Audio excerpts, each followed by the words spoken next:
Hello, and welcome to another episode of Tokyo Happy Hour. I almost forgot what show we were doing. Sorry about that.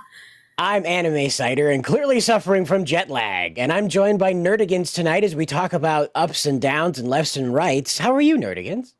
I'm exhausted from the insane circus that was Twitter today. Because Sweet Baby Ink with Chris Kindred, the narrative director of Sweet Baby Inc., decided to go wild. And we'll get to that boy later. Howdy. Yeah. But we could start off with some good news, though. Yes. Apparently, Isekai is going to save DC Comics. How about that? Yeah. The one that, Kim, oh my God. What was her name? The Sweet Baby Inc. CEO, Kim Beller, she destroyed it because she was part of the writing team for Suicide Squad Killed the Justice League.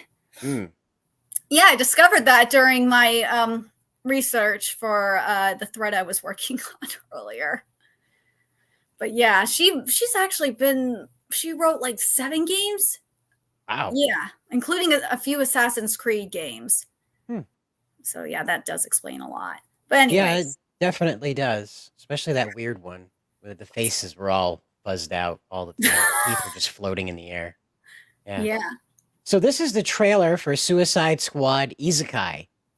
You're going to note that it's way cooler than anything DC's been doing in the past 10 years. So please brace yourselves. We will be pausing it frequently, though. So. Harley Quinn ka. She looks so good.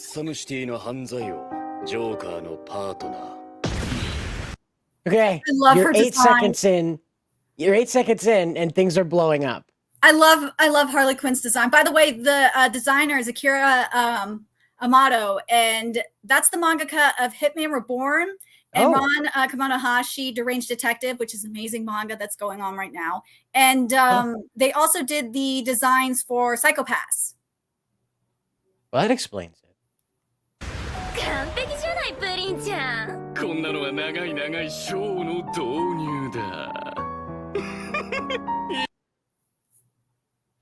So I like him better than any Joker we've had recently, especially Jared Leto's. I like him a lot better already.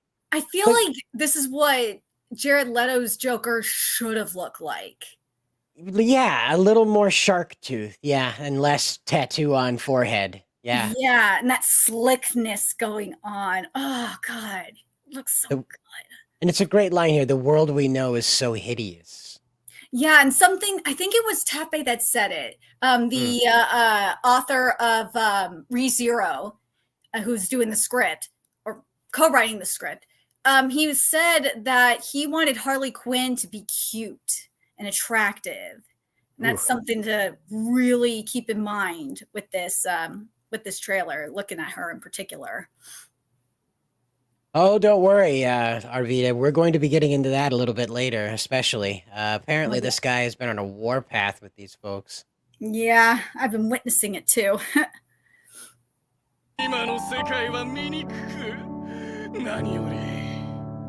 Cougar's voice sounds so good.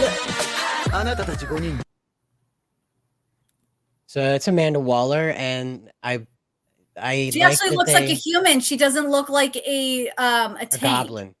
Yeah. What?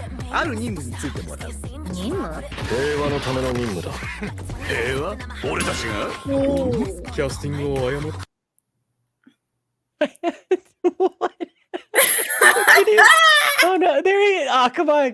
There it is. Ah! You're killing me. There we go. Awesome.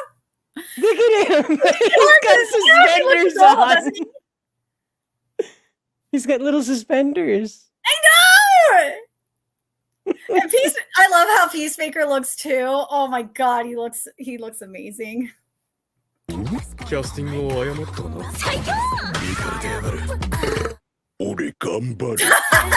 best, me.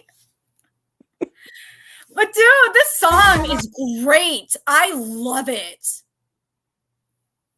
I'm digging it. 我々王国と帝国の戦争はすでに数十年に及んでいる。どうすればこの軍勢を止められる？俺たちが出向き戦え。Yeah, Wit's doing the anime, by the way. because Bayana was asking that. It's Wit that's doing it. God, Peacemaker looks great. He looks a lot better than he did in the first trailer, the previous trailer. Yeah, so better. They put some Captain America on him. You know. Yeah, that jaw looks way better. And the helmet looks so much better. The helmet was looking very questionable, but yeah, it looks much better. They said at the beginning, Arvita, that this was from the people who brought you Gate, so that's probably why it feels a bit like that. Yeah, and yeah, we'll be talking about that. Yep. All right. It's good too. Yeah, they seem to have nailed just about everything here. You know, he looks like a Gundam character. Huh? Amato just is great with character designs. Like, yeah. Oh, he in Ranka Monohashi, because I know people bitch about like black characters and lack of black characters. There actually is at least 2 black characters in Ranka Monohashi Deranged Detective. Okay. Mm-hmm. And one of them is the well, now she's dead, but she's the head of the academy in Ranka Monohashi Deranged Detective. So those that bitch about lack of black characters are just not reading the right series. So you could tell the Tor is that bitch. But anyways, let's go back. We might have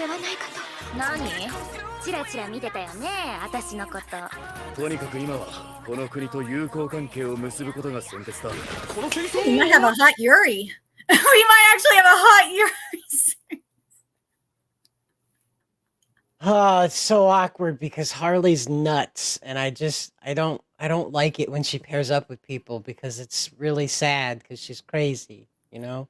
Ooh, but there's Katana though. I think she's fighting Katana. I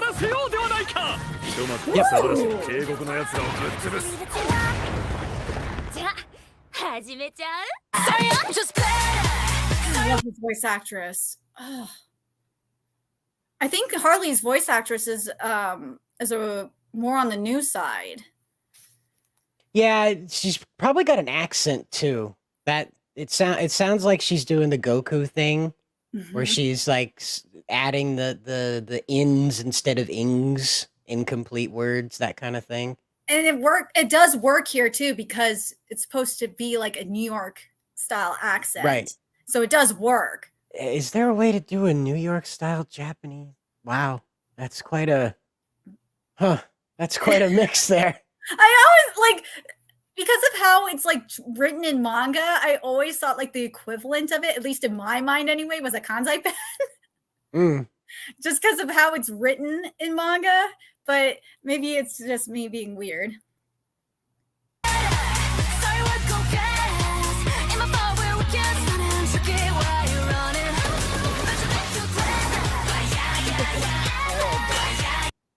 So yeah, that was Katana. Apparently she's in opposition to the Suicide Squad's mission. So we'll have to wait and find out, I guess. Yeah.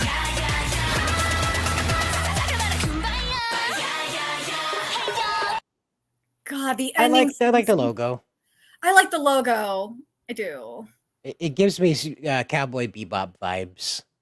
Yeah, but man, they look so good, especially compared to what we saw with Suicide Squad Kills the Justice League. Oh my God. And yeah, from what I saw when I looked it up on IMDb, in terms of the art direction and for the character artists, one of the senior character artists was you had Del Walker come back.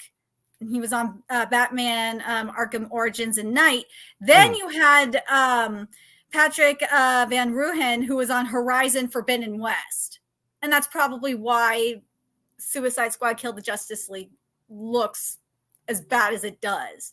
Whereas here, as I said, you have Akira Amano, who worked on Psycho Pass, Hitman Reborn, and Ranka Monohashi Deranged Detective. That's why you have the characters looking as awesome as they do. But in terms of the script writing, as I said, Tape Nakatsuki, who wrote who writes the ReZero light novels, and also is the one of the co-creators for Vivi Fluoride Ice Song, which is a very popular series, is co-writing the script with Ichi Umehara, who also co-created Vivi Fluoride Ice Song, and also wrote the script for Beelzebub's anime. So this script is going to be popping. There's no excuse for the script to be bad. No, I got to give Warner Brothers credit for this. They really did. The only thing that I would be maybe worried about is the director is a rookie director who is Iri Osada. That's the only thing I would maybe be worried about. Unless Tappei is taking control, which I would like to think so. If Tappei is taking control of this production, I would be happy with that. But everything here looks like somebody thought about it, which we can guarantee was not the case with Suicide Squad Kill the Justice League. So no, you can see that people who were passionate about the project they were working on, whether they were knowledgeable about the characters or not, approached this with the least amount of herder, the fans are the problem. So, you know, clearly they understand what people want. They have Harley, who is gussied up like a Harajuku girl, and Joker, he looks straight out of a K-pop video. You know, I'm not gonna lie, he looks straight out of a K-pop video. So, but what do you think about the other designs, like how Deadshot looks, or Amanda actually doesn't look that bad compared to what we've seen in more recent stuff. Oh my god, she's looking awful. In Japan, they believe that even if she's a mannish woman, she should still look like a woman. You know. Who's the dress girl? Some type of Alice in Wonderland character. Yeah, she's probably I think the other girl that we saw is the princess or queen of the other world they're in.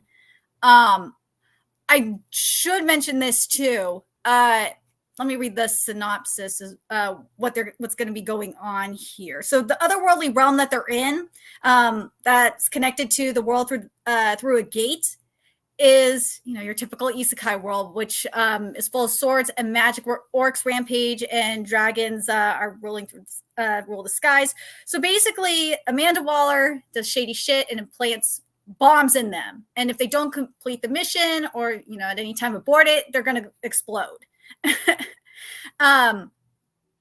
So typical. As of right now, the members we have confirmed are Harley, Deadshot, Peacemaker, Clayface, and King Shark. I remember when I covered this for Bounding. Oh no way! The guy in the fedora is Clayface. Yeah, that's Clayface. Yeah. I would have never so they prettied him up so that he's probably going to lose it. Too. It didn't show it in this trailer, but yeah, he can transform. He's the shapeshifter character. He can transform. Whoa, that's way smarter than how they've been handling him here in the US. Yeah, he looks good. Yeah, he could transform. It's really cool.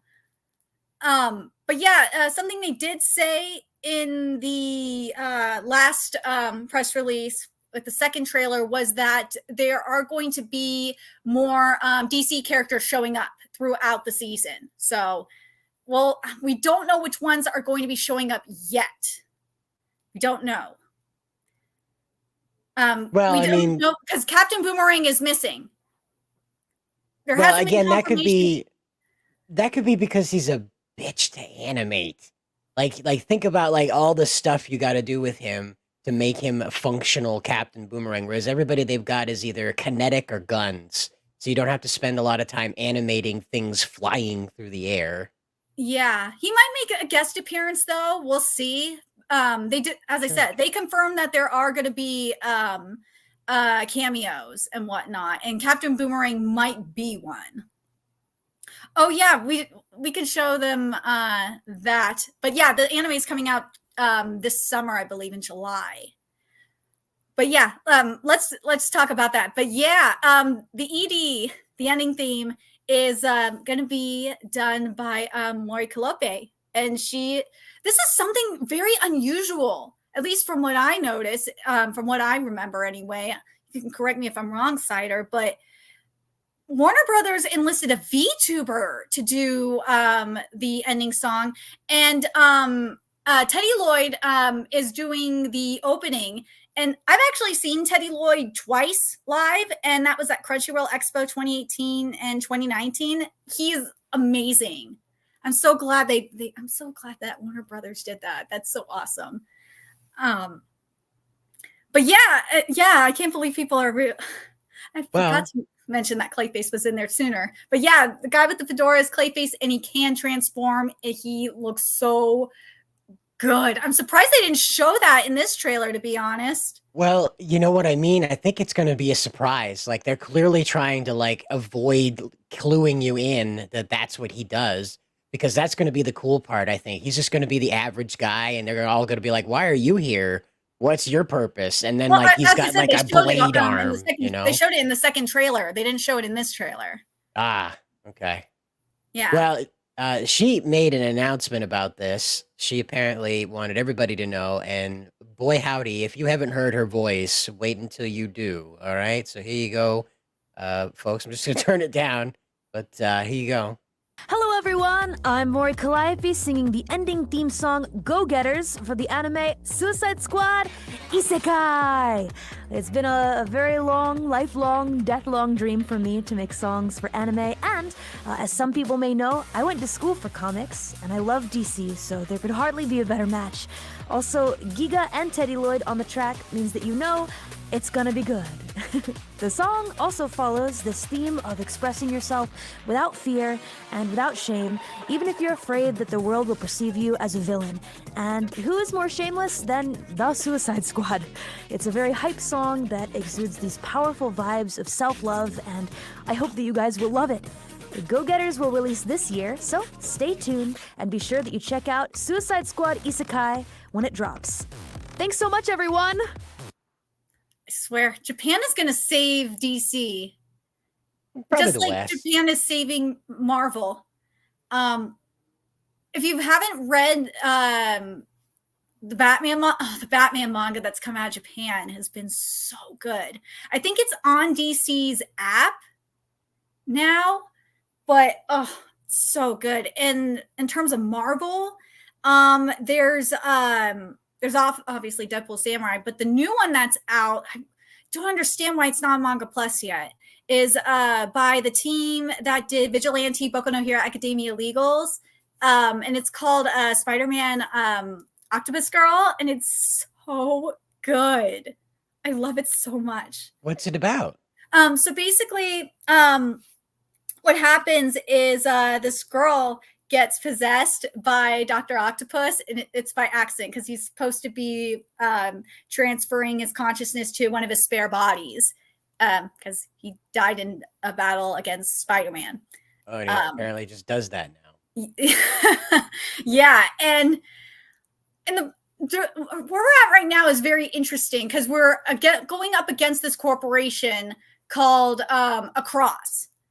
And I just think that the name is just funny, but it's this huge evil corporation, and they're sponsoring villains, streaming and stuff like that. And we find out that they're connected to the main character, the death of the main character's uncle, and her neighbor, her neighbor / best friend, her father's death too. So it's getting really interesting.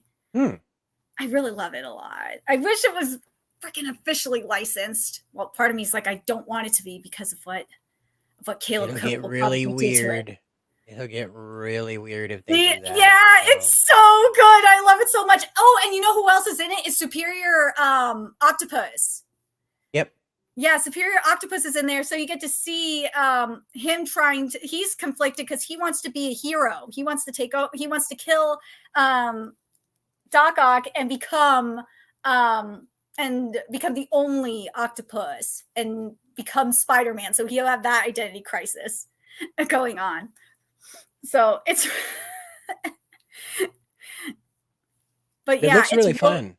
It's really fun. It gets really dumb sometimes, but I mean, when I say it's as good as Boku no Hero Academia Legals, no, it's not as good.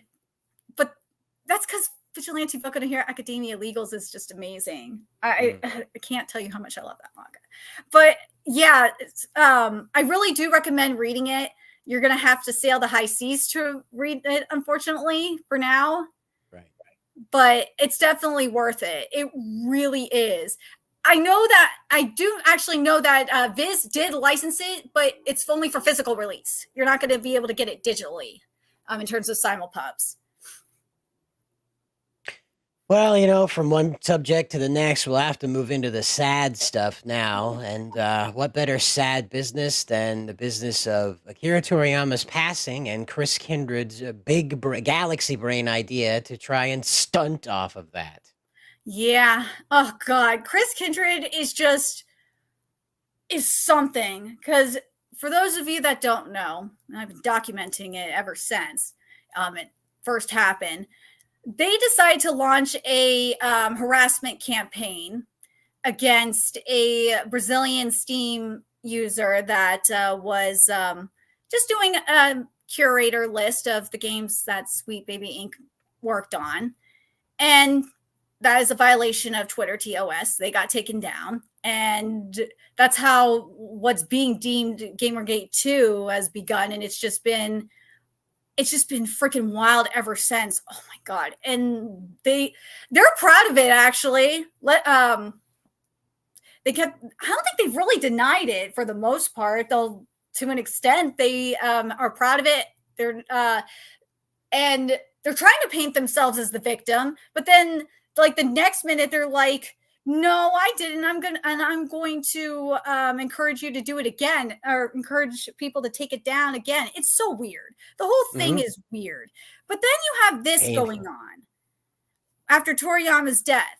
It's like, why? Why would you do this? Why would you do this? It's one of those big brain stunts, like, okay, I see an opportunity where I can get lots of clicks and interaction. I'm totally going to do that. And then much like doing the Kiki in the middle of traffic, 45 miles an hour worth of ratio arrived. And as you can see, Chris shut off the replies for anybody who's not friendly. So, well, the thing is I don't think Chris realized is that they made an enemy with the entire world. Mm-hmm. Because, especially in Latin America, Toriyama is practically worshipped in Latin America. I mean, El Salvador had a declaration of mourning. That's what the El Salvadorian government did. Well, and you sent me this a little earlier. This is a collection of official tributes to Toriyama. Now, I would love to be able to go item for item for this, but we're just going to scroll through nice and slow here. Maybe a little slower than that. But yeah, these are manga creators. The original editor came out too. I know I got to finish getting the rest of the article done for Bounding. But yeah, you had like the voice actresses for Arali came out. You had Goku's voice actress. She was devastated, Masako. Yes. Something that she did say, though, was she was talking about the vow that she made with Akira Toriyama, and Akira Toriyama said that he wanted her to protect Goku, and she said that she is going to take Goku to the grave with her, basically, which I thought was very sweet. But yeah, you had like the creators of Dragon Quest and Chrono Trigger and Final Fantasy come out, and creator of Dragon Quest, he was he was hit hard by this because he's known Toriyama for over 37 years. So yeah, but the thing is with Toriyama that's very interesting, and with the latest developments we've been hearing, if the interviews are true that we've seen, that Toriyama had a tumor. They're saying the tumor was outside of the brain. So it wouldn't be like a brain tumor. It would be more of a skull-based tumor. And based on the research that I did, I wish I could have asked my mom because she worked in neuro ICU for over 30 years at UCSF. But based on what I saw research-wise, is that it grows slowly over time. And it does it's one of the effects of smoking cigarettes. So, and Toriyama had a history of that. So I don't think any manga creator doesn't smoke. I think even Horikoshi smokes. Yeah, but yeah, it totally makes sense. And it makes you wonder, especially in terms of like the future. Remember what was said in that statement that we went over last week when we broke the story? That there were all these manga projects and stuff that Toriyama had in place. You have to, and the surgery was, they were saying originally was going to be, I think it was in April of last year. Yeah. So you have to wonder how much stuff they were planning and who else knew. If Toyotaro knew, and obviously his family knew, but I have to wonder if Toyotaro knew what was going on and what was going through his mind, but I don't think we'll ever know. Well, and this is where we're at right now. Like, you've just now reached the bottom of the list, okay? That's how many people. Look at the politicians. You have France, the president of France. You had the Chinese Ministry of Foreign Affairs. You had China. And you also, something that happened in South America that I was just blown away. I think everyone was blown away by this. This was in Buenos Aires. They had I think it was over 20,000 or 30,000 people. They came together and did like a Genki Dama. It was incredible. They came and did a Genki Dama. You had people like kids dressed up as Vegeta and Gohan, and they were there was people drawing pictures on the ground. It was just incredible. They were when people tell you that Latin America worships Toriyama, they are not kidding. They practically worship him. Mexican TV, they were broadcasting Dragon Ball for I think almost 24 hours. Yes. Or something like that. Yep. Yeah, they worship him. And there's a meme that goes around about Toriyama, about Goku specifically. And with everyone, you have all, the typical Chad faces or whatnot in different races, and they look at Goku and they are like, he's just like me. Goku, that meme, yes. Dragon Ball brings everyone of every race, and I think I would say every religion together. That's how powerful Toriyama is. And something that I think was the producer of Chrono Trigger was saying, and I'm curious what you think about this. They were saying that Toriyama's death is like the equivalent, or the 21st century equivalent of John Lennon's death. Yeah, I would say that that's fair, because again, you're not dealing with a guy who is who's just like a producer of a movie or something like that. You're not dealing with a guy who is a musician even.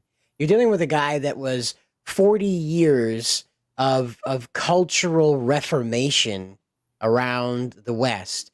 Toriyama's Dragon Ball inspired many a young boy to get into martial arts, or at the very least attempt to become physically impressive like Goku. And so, of course, and the other heroes in Dragon Ball as well. And then Vegeta's introduction to the entire thing revolutionized what it meant to be the edgy boy.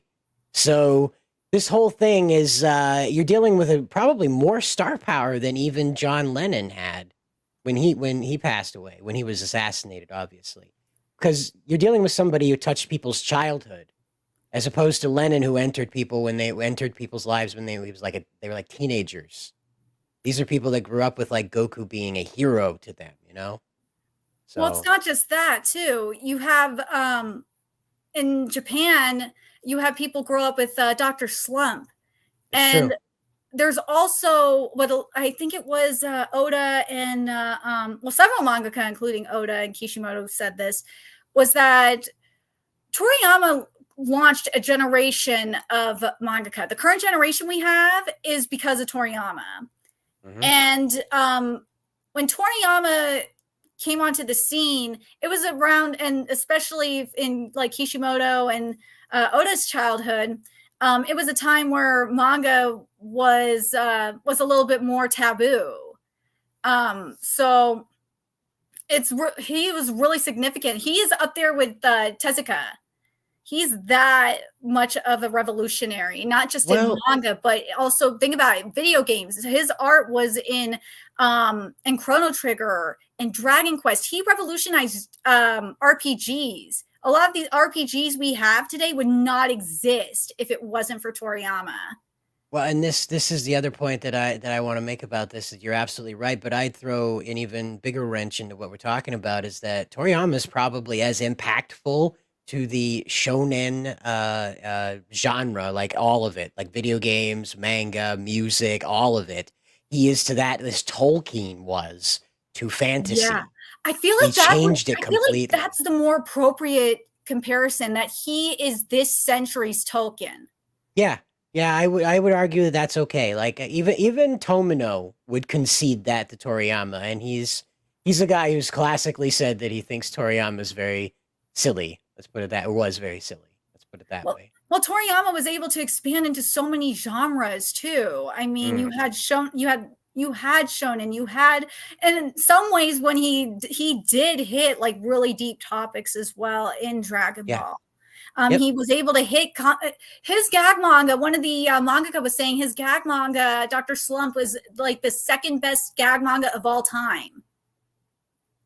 Right. And it was on a dare, that it wasn't even supposed to be the real deal, that it was a dare. And that was, the other thing is that they admitted that Jackie Chan was a fan of the Dragon Ball series. Apparently that found its way into one of his movies. Dr. Slump is in, I don't think we can show them the clip itself, but I think I can show you. He was like in he was with I think he was in the Arale costume. I can't remember, but yeah, he was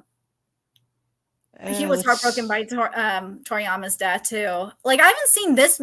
I think more people were heartbroken by this than Miura's death, and Miura's death I think was more sudden than Toriyama's death. I would say. I don't know. There's a lot of people didn't even know Toriyama was sick. So we're gonna play this a little slower. From what we saw, his the recent developments, his assistants knew something was going on, or some of his closest friends knew something was going on. Like with Miura, no one knew anything was going on. Even his assistants didn't know what was going on.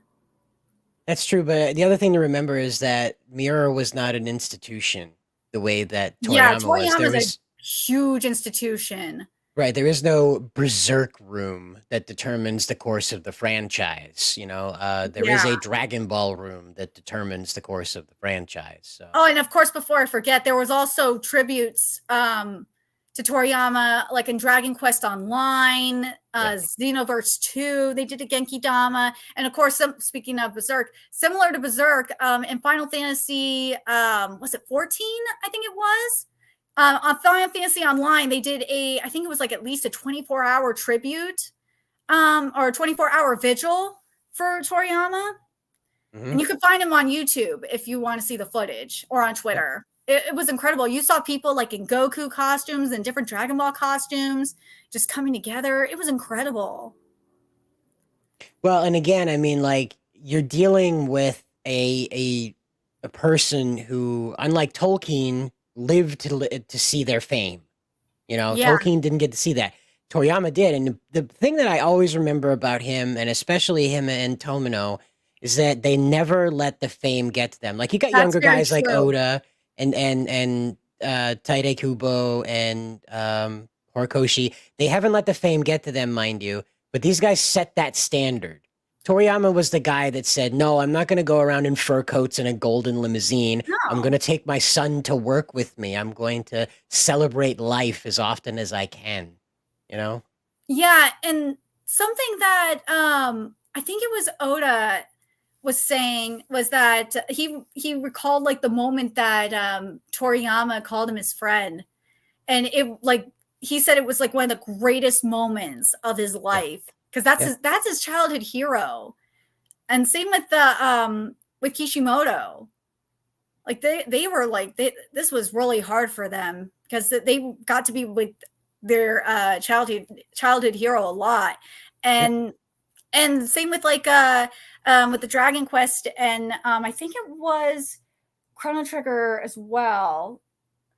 Yeah, it was both of them were talking about how like Toriyama taught them like how like different paneling techniques and how to be like professional and different ways to draw and improve their techniques. It was really interesting to see some of the things coming out from these creators.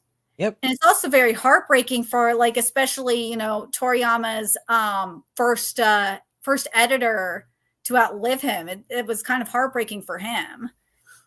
Well, and again, I mean, you're dealing with a guy that changed the entire industry, and so it's not just the Japanese industry he changed the American industry too. Yep. I mean, it's no secret that they did a lot of work with that Dragon Ball translation to turn Goku into Superman from Japan, to change his morality quite a bit in those translations. But it worked out really well because the two identities began to align after a while, and it worked really well. And the other thing that I always laugh about is that at one point Toriyama forgot about SSJ3, Super Saiyan 3, and it's just such a Toriyama thing. Like he just creates so much and completely forgets about a whole power level.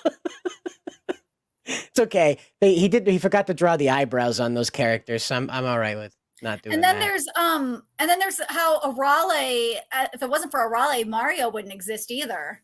Yep, that's true. So there's a lot of things. One of the other mangaka was commenting that Toriyama took manga from a place that made you stupid and made it into something that was aspirational, that you would want to be like Goku as opposed to just laugh at his shenanigans. So, yeah. And then you got this guy or this person rather, that thinks, I know better. I'm going to judge this guy on the eve of his death announcement. There was another person too that was talking shit about Popo, and they got destroyed. But they were they were a troll, so they're not. As they should. And But then it gets better. Then they said that Goku would be nice to them. And it was like, really? You're going to say that after this? Right. Pain. And then this mofo, Steve Stark, for those of you that don't remember, he's the one that supported the race swap in Castlevania. Yeah, he's the one that went in on me for calling him out. Well.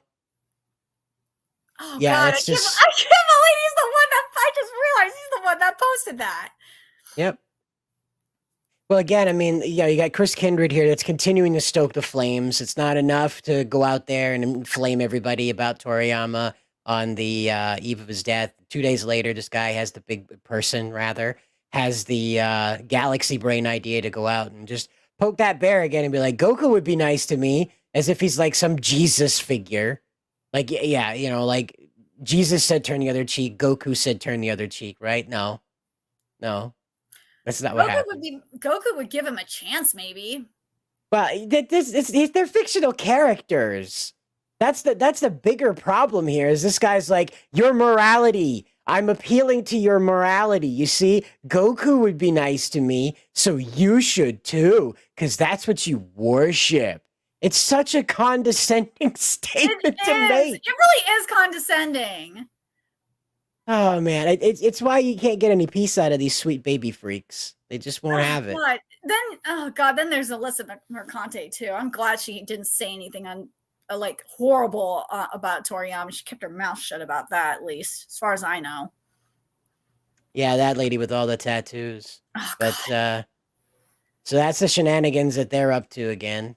But then there's the thing that I think is frustrating, and then we'll get into the future of Dragon Ball. So in terms of tributes, we, as I mentioned, there's the declaration for the mourning from the El Salvadorian government. You had the thing going down in Argentina. So various soccer teams were doing some really cool stuff too for Toriyama. France, we saw the stuff with Macron and the stuff with China. We haven't gotten anything.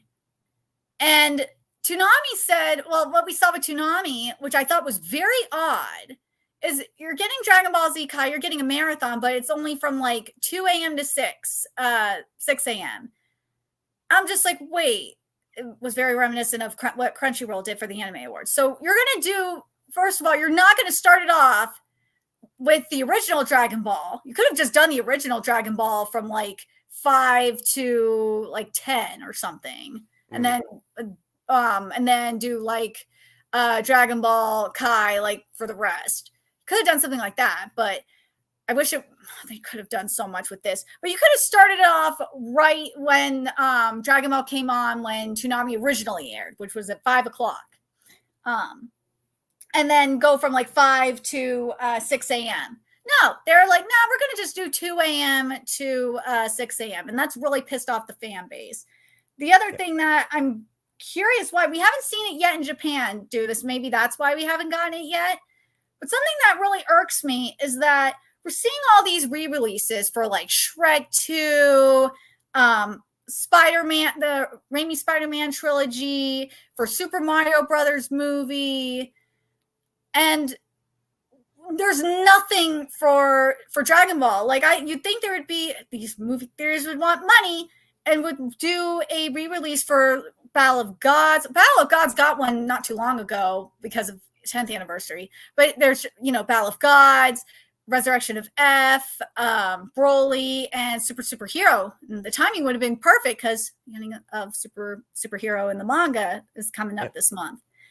But no, we got nothing from them. Oh, and to make it even better, the re-releases are getting longer theatrical runs than new anime movies are, which are what, like 1 or 2 days now? It's ridiculous. I don't know what these movie theaters are thinking. But the other part of me is like, oh yeah, Perini said he doesn't give a crap about theatrical releases. It's not part of his business strategy. He doesn't want to attract new audiences. No, he wants to focus on the fans that are already fans. It makes no sense on what this man is thinking. It doesn't make any sense. Well, this is just a situation that you need to think through, because what he's saying is he doesn't want to appeal to people outside. But the problem with that is that should mean that he should want to put more of these movies in theaters for the fans. Yeah. If you have a fan base you want to serve, that should incentivize you more than attracting new fans to put this material the fans like in the theater for a premium price. For a long period of time, and not just 2 freaking days. And not only that, actually advertise it. Right. Make it matter. Yeah. Like you've got McDonald's right now trying to go weeb. You could totally jump in on that and say, hey guys, in honor of Akira Toriyama's Lifetime Career Award or Lifetime Career Celebration, we're going to have the release of the first 2 Dragon Ball Brawly movies. Brought to you by McDonald's Brawly Sauce. Get it today. Release your inner Saiyan. Hey. I can't remember if it's McDonald's or not, but Brawly Sauce. In Belgium, they're releasing Yu-Gi-Oh! Kids Meal toys. It's like a Yu-Gi-Oh! Sanrio collab. Oh, that's back again. Yeah, I'm just like, what? It's there, but God. And like, we had stuff like this back in the 2000s and the 90s. We would get stuff like this. Mm-hmm. Not anymore. The Digimon movie was in theaters, for goodness sake. I know. We have Pokemon in the movie theaters. This is just insane. It really irritates me that we could have all this stuff happening. I don't know why Latin America isn't trying to get in on this either. That is what I find even more surprising. The third component to this that might not be immediately evident is that the Japanese may not want to allow that. They may want to hold on to everything and have some grand celebration with it all and release it all at once globally, That's true. They could be wanting to wait a little bit longer because I think Dragon Ball's 40th anniversary is coming up. Yep. Yeah, they could be wanting to wait until that. Again, that would make sense. Ain't gonna need official permission to do that. No, that's true. Because remember, I don't know if you know about this, but they did illegally have like a a screening of the fight between Goku and Jiren in the Tournament of Power. Like in I can't remember which stadium it was, but they did it. They did like a huge screening for it, and I think they got in trouble for it too. Well, again, I mean, like, care. No, that's what I was going to say. Like, somebody's going to hook up a projector, one of their like Samsung cell phone projectors from China, one of those bootleg things, and they're going to make it broadcast onto like the Megatron at the football stadium, at the soccer stadium. You know, they're going to make that up there, and they'll watch the whole Dragon Ball movie collection in there, like at night when nobody's supposed to be there. I can see Latin America do that. I can see it. I totally can see that happening. This is Brazil, you know? But this is, again, like the biggest failing that the American audiences, the American providers are making right now. Like Crunchyroll would have been smart to offer like a Dragon Ball celebration package where like you're gonna go through all of it. All Akira Toriyama's interviews are in it and stuff like that. And you would have to pay a premium price for that. That would have been awesome to go to the movie theater and like have IMAX do it specifically. Like go to IMAX. And go watch Dragon Ball, the newer Dragon Ball movies, for example. Watch those and see like behind the scenes stuff. Kind of like what they did with Barbenheimer. You could have done something really cool with that. But no. They're not thinking. That's not their priority. Their priority is streaming, which it's not. It's not streaming because if it was, their app would work. Well, and again, I mean, this is the other problem we're having is that they want to sustain the market as opposed to expand and strengthen it. And that's the complete wrong move to make here. The Japanese are not even obeying that notion. They're going out and making sure that they expand into the Chinese market at pretty much all costs. Yeah. So, you know. I think they're making a huge mistake. They could do something cool. They could, you know what used to happen? And I really wish Twitch would have done this. Twitch probably would have done this if it was like a few years ago. They would live stream it. Like, for example, for Mr. Rogers, this was a long ass time ago. They had like a huge marathon for Mr. Rogers' neighborhood. And they would show like specific episodes every day. And people were live chatting to it, and they gave out free emojis and everything.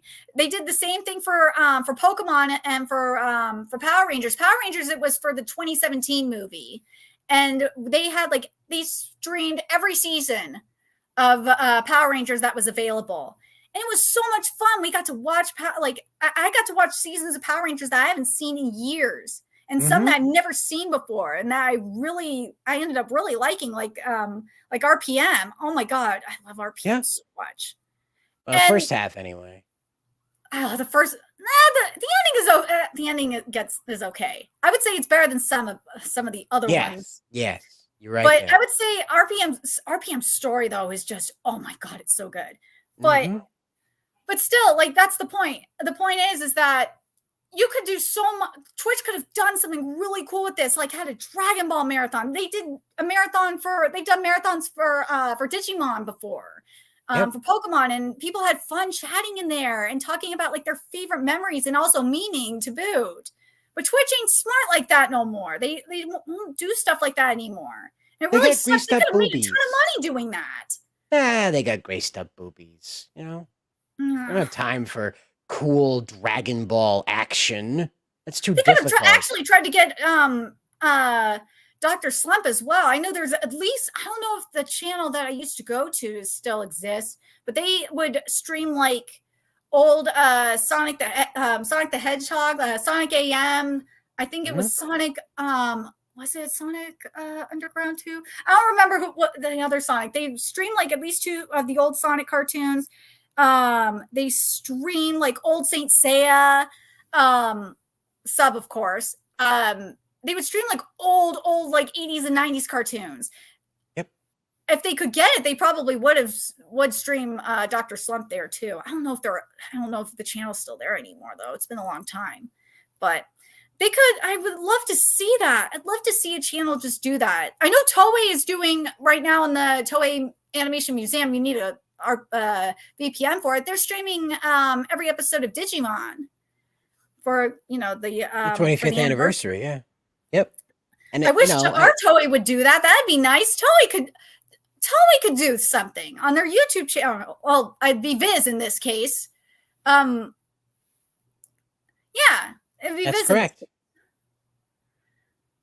Yeah, the Sandland anime is coming. It will be on March 20th, I believe.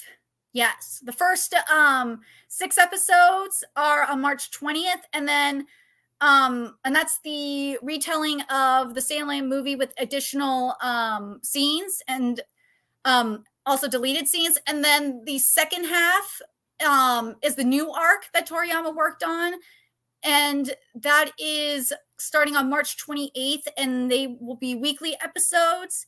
And yeah, it's every Wednesday, and it's on Hulu if you're in the if you are in the US, and Disney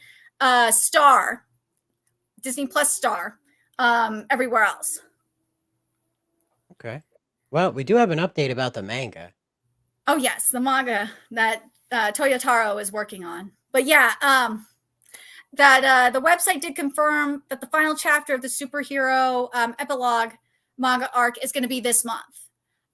It's going to be specifically March 20th. And there's not going to be a chapter next month. I don't know how long the hiatus is going to be. I'm hoping between before the next arc, there's going to be at least maybe I'd like to see I know usually between arcs it's like a 3-month hiatus, but with this situation, I'm hoping it's going to be a 6-month hiatus, just so Toyotaro has some time to breathe. Yeah, it's going to be rough to try and cross all these T's and dots all these I's with all the trouble he's got, you know. But yeah, as I said earlier, I think because of the time frame of when Toriyama was originally going to get surgery, which was last year, April of last year, and then get it in, I think it was February as well. Yeah, February was when he was going to get it. And I think it was April of last year he was getting tested for it. And that's when they found it or something like that. But I think him and Toyo, and this is my opinion, I'm not confirming it, this is just my opinion. I'm thinking him and Toyotaro probably sat down and planned out what they wanted to, what to do from there, because there's no way Toyotaro didn't know what was going on. But well, and the other thing is that this is a multi-billion-dollar franchise. I can't imagine how they don't have like a pull the ripcord ending in place in the event of any accident. Like, yeah, you know, anime will have you believe that people are getting hit by trucks every second in Japan and being transported to another world. So quite obviously they have to be prepared for the event that someone gets hit by a truck. Yeah, and I know I've been saying this that this isn't a Berserk situation. I feel like this is more of like a One Piece situation, because Oda has everything planned out for in the case of anything happening to him.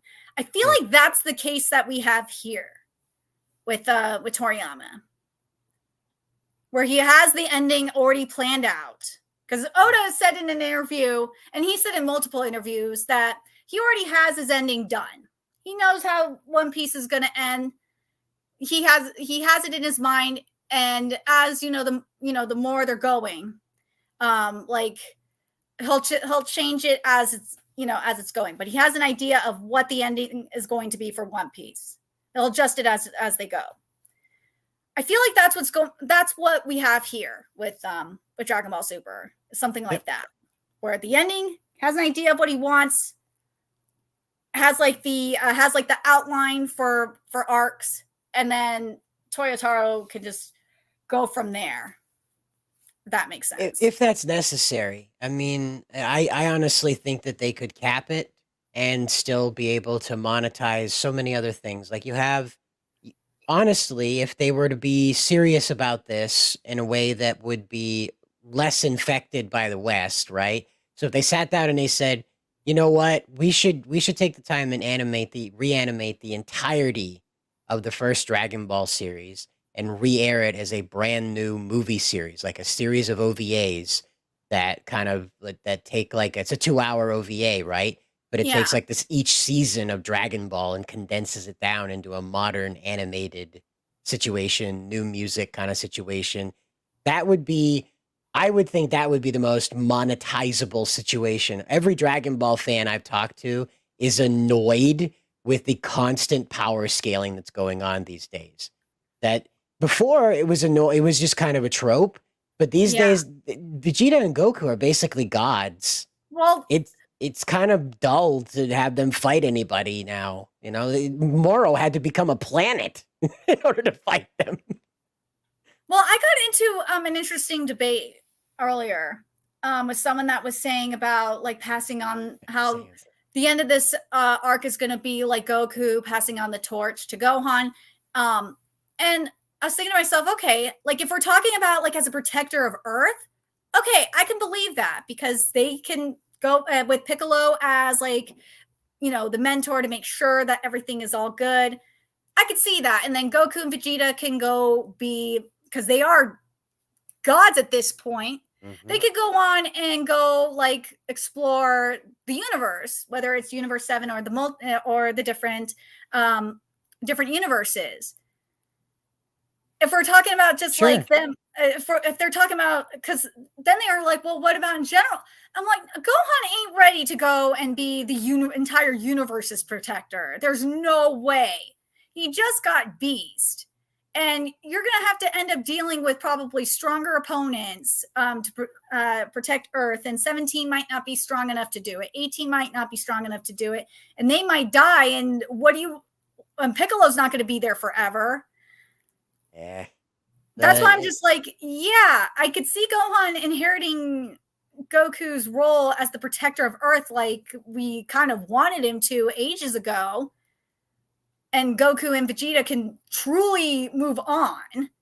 And Gohan, Trunks, and Goten can protect Earth, and they can go on and fight gods, whether they be... I really want demon gods so bad. I just want the demon gods from Super Dragon Ball Heroes so bad. I know it's bad that I want them to become canon. I wish Toriyama was alive for them to become canon, kind of like what we saw with Broly. Because remember, Broly wasn't canon until Toriyama made him canon. So that's why I was like, oh, damn it. Well, again, we're living in a point now where they're going to have to close this up at some point. So that might be the course. And of course, Jacob's in here to say that Dragon Ball GT has been vindicated. Well, there's also the Black Frieza arc too that needs to be done. That's the only thing is Black Frieza. That's why that's why Dragon Ball Super manga can't finish is because of Black Frieza. And well, and again, oh god, Super Saiyan 4. Look, in terms of Super Saiyan 4, I wanted Toriyama's version of Super Saiyan 4, which for me was going to be the next evolution or transformation for Vegeta. Because let's be real, Ego was giving you Super Saiyan 3, and I swear, Ego, the next evolution, the next stage for Ego was going to be Super Saiyan 4. It was. Or at least I'm hoping it is. Well, who knows, right? You know, the red hair was something, that's for sure. But now we have Super Saiyan God for that. So it's all very confused. And that's why I say it's a good point to close it down. What you're saying with Dragon Ball Superheroes, though, that's excellent fodder for video game advertisement, which I really think would help them. No, the manga is its own different beast. It is beyond video game advertisement at this point.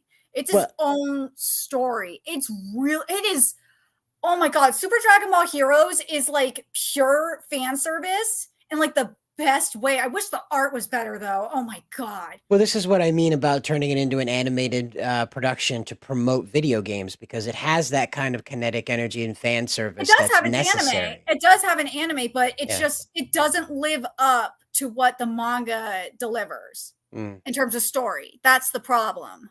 It might be by design. You know how they are about making sure you go to the manga. Yeah. Oh God. like the concept, the way that they used Demigra, and especially in terms of what we found out in terms of his backstory and connection to the Supreme Kai of Time. Oh my god, that twist was so amazing.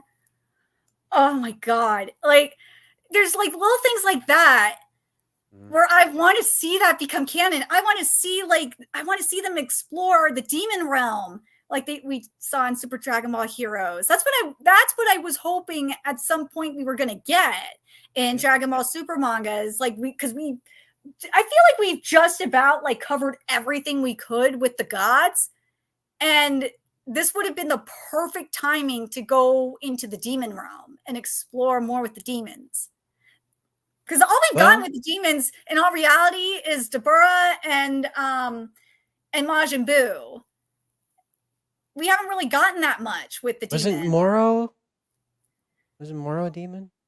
Moro, kind of. Moro is more of a wizard than anything else. Okay, those two things kind of get mixed up because of Babidi. Sorry. Yeah, because Babidi is a wizard. Right. Yeah. That seems to be and Moro's a wizard too that absorbs everything. That's why I say it's a good idea to switch it up for video game promotion, because these days you can reach more people through the video game thing in the West. And I would say that this would be what you'd want to do with that fan service, because over here, a lot of people only understand up to Super Saiyan 2. They don't have any idea about Super Saiyan Blue or Super Saiyan Ultra Instinct. They don't have any idea about any of that, so they made it to Super Saiyan 2. Well, the problem is, and this is kind of tying back into, in a way, with the Crunchyroll strategy. It's not just Crunchyroll that's a problem. It's also manga marketing as well. There's no marketing for anime or manga anymore. And if compared to, I've talked about before, compared to like say France, and I think it was in the subway or something, they had this amazing was it a billboard? It was a sign for an advertisement for One Punch Man's latest volume. It was beautiful. The beautiful artwork they had for One Punch Man. That had Saitama, it had Genos. I think one of the mini boards was Fubuki, and I think the other one was Tatsumaki, if I remember correctly. But like France goes all out with their manga marketing, and you see that, and then you compare it to here, and there's nothing. That's a subway transformed for One Piece right there. Yeah, look at that. That's in France. Yep. You don't get that here at all. Unheard of. Completely unheard of. The closest thing we got was maybe like what we saw for One Piece Film Red in Times Square. But you never see anything like that. No. France, that's why France is the biggest market for anime and manga outside of Japan. It's because they actually market. They actually promote their content. And then in terms of anime, from what I've heard, is their voice actors actually care about their dub. Yep. Yeah, and again, I mean, here I keep saying that. I apologize. Yeah, here in the US, I honestly can't explain to you why we don't embrace this. The only thing I can think of is that the powers that be, those people that are running everything, right? They don't like the idea of anime because anime dispels this kind of social conditioning that's in a lot of Western media now. Anime, like One Piece itself, has an island of people that cross-dress, and it clearly makes fun of them. It clearly mocks that entire lifestyle. And I think that's why a lot of this is discouraged over here, is because it challenges what the mental conditioning in media is. And so you see what we're suffering from now. These anime things, right? The manga comes in. Barnes and Nobles just totally dedicates their graphic novel department to it. I think part of it is, and I just remember this interview with Caleb Cook. What he said is that that they're trying to market more in terms of manga, sometimes I feel like it's like the Four Kids of manga, and it really, really irks me, is that they're sometimes the editors will censor some content because they're trying to like meet this ratings because they want kids to buy it. And that's because, of course, you know, the mentality of anything that is animated or comics is for kids. That mentality still exists. It never went away. Exactly. And That's it got the even problem. worse, I think. You know, as we saw with the lovely Complex dub, it got very, very much worse. And I think that's really why they discourage it here in the West, is because it is almost diametrically opposite. You know, that's a double meaning, but it's almost diametrically with the Japan culture. The US is in complete opposition to this. You know, you've got Yamamoto. Oh God, what's her name? Yamamoto. Yeah. Yamato. Oh yeah, That's her name. Yamato. Is that who you think? Yeah, the big where? Oni girl. One Piece? Yeah, in One Yeah, Piece, the big Oni Yamato. girl. Yamato. You've got her, and like there's this huge battle here in the West over whether or not this character is trans. Even though Oda has explained over and over again that she is a woman, she just is comfortable around men. She grew up being idolizing a man and wishing to become like her father. It's not the same. Or to become like this. Odin. Right, exactly. To become like Odin. So she's not, it's not that she's abandoning what it is to be a woman. It's that she believes that this path of becoming Odin is the key to power. That's it. I mean, when you look at her history, how could she believe any other way? She was imprisoned as a child. And has a bomb attached to her. The thing that really creeps me out when those people were doing that, it's like, dude, you are supporting a child abuser. Right. Exactly. Why are you supporting a child abuser? Yeah, it's not Oda we're talking about. It's the character in the anime. That child is abused. Like, you don't want to celebrate that. That's not helping your cause. You know? No. And then you have the people that are just that are basically and they're also doing this with Yamato, that are trying to push Reddit egg culture onto a lot of these characters and try to make them trans. And we saw this with Hyura in the time, I think, or not the time. I think I turned my childhood friend into a girl. Mm-hmm.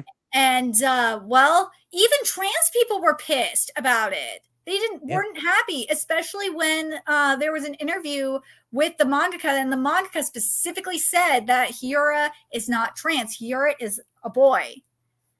And well, and to a lot of the wokies' dismay, the manga fans, including myself, sent the mangaka. I sent my Bounding in the Comics article to the mangaka and the publisher, let them know what's going on, and the fans let them know what was going on. And because Seven Seas wasn't doing anything about it, and got it reversed. So sometimes, and I keep telling people, sometimes you just got to go to the right people to get. If you want something done, you got to go to the right people, and they will take care of it. You know, and we're lucky to live in a time when we're able to communicate these things, you know. And was there another part of the Dragon Ball thing you wanted to touch on, or? I think we got all of it. Did we want to? Oh, we should probably talk about Godzilla, and maybe should we talk about the Spider? Oh, we should talk about the Spider-Verse stuff. I should have sent you the Chris Miller tweet, but what happened? I don't know if you guys saw this with the Oscars. There's a couple of big things that happened with the Oscars. One of them is with Miyazaki's. I'm not going to say that freaking localized name because I hate it. It's How Do You Live, whether you like it or not. How Do You Live won Best Animated Feature, and it's historical for a couple of reasons. One, it is the first non-Disney film. I think it's the second non-Disney film to win an Oscar. It's the first PG-13 movie to win an Oscar ever, and it is the I think it's the first hand-drawn one to win an Oscar in a long time now. And you had the actor for Miles Morales. He was having a hissy fit about it, saying that he was robed, and then changed it to robbed. Oh my God, he was being such a pain in the butt. I'm gonna grab the tweet. You could start with the Godzilla stuff, because this was extremely powerful.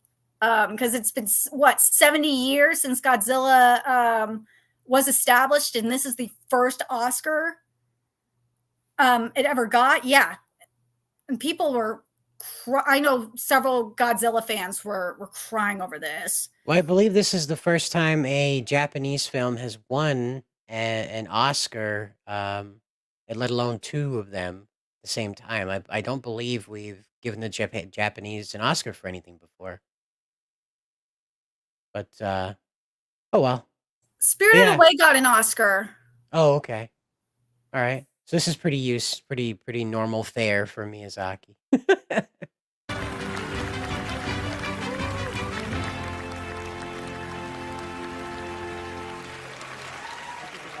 So they won for visual effects, just so you guys know. They didn't win for like best writing, best acting. They won for best visual effects because, again, the Academy can't admit that it was an all-around better movie than anything they put out. They had to give them something, though, or otherwise there'd be a riot.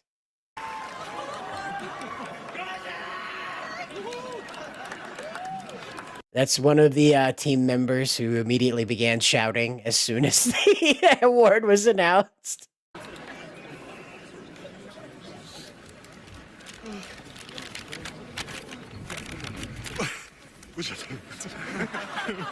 Hold one of these.